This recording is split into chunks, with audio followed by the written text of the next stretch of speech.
can do this. I am focused. Hey y'all, it's your girl Makisha, founder and head business coach at Sistahbiz Global Network. What's up? Today we're continuing our Business Acumen Police series. And by business acumen, I just mean what does it look like? What do your operations, your systems, and your communication look like in terms of customer-facing services? And so are you running your business professionally? Is your communication solid and clear and strong with the customer? And does your customer feel like they're dealing with a professional operation? And so today's citation is for the sisterpreneur who lacks clarity in her customer process. And that's a really important thing. It has a strong impact on business acumen. And so what does that look like? Well, I often see four things when someone's customer process is not clear to both the customer and behind the scenes to the team serving the customer. So the first thing that I often see is that a business does not have an onboarding process when their customer process is not clear. And so what that means is someone's made a purchase, and now they're looking to see what next to get the service or the product that they've ordered. And there should be a process for them understanding what the steps are for working with you and receiving their product or service. And so that could look like an email. That could look like a welcome email that says, thanks for purchasing. Here's what you can expect to us. Here's when you'll have your service delivered by, depending on what service or product you offer.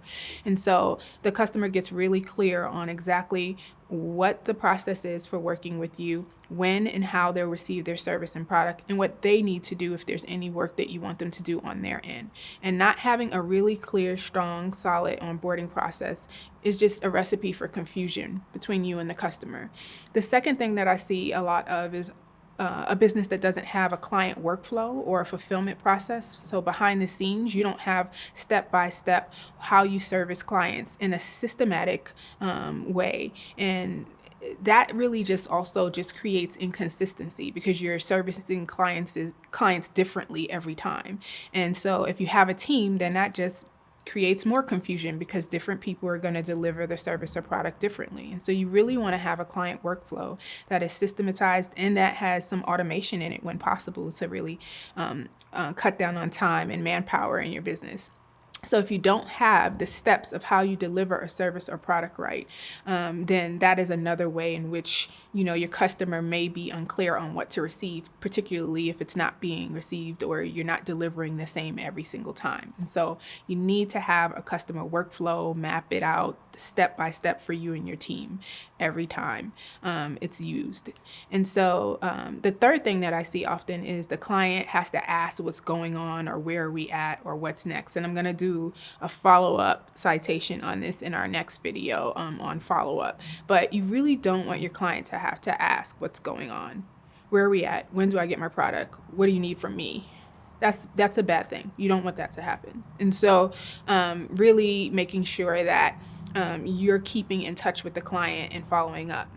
And then finally, I think it's really something that I see often that is really, really bad. And that's if you're getting frustrated with your client. You are the business. They are paying you. They could go anywhere they want. And so if they're frustrated, that is probably an opportunity for you to be clearer about what you offer on the front end in the onboarding process and throughout the process. Of course, things happen and you have clients that just are not meant for you and not a good fit for you. But more often than not, what I see is lack of clarity on your end as the business. You're the one who wants to make money. You're the one who wants the client to come to you. So you're the one who should take on the burden of communication, being solid, clear in writing, and also any email or phone calls being super organized so that everybody knows what's happening from start to finish, from onboarding, from the purchase to onboarding to offboarding of the client. And so think about these things as you think about how you deliver your service. And check us out. Again, if this tip was helpful, definitely subscribe below. If you want help building your onboarding process, check us out at Sistahbiz. We have coaching and membership there.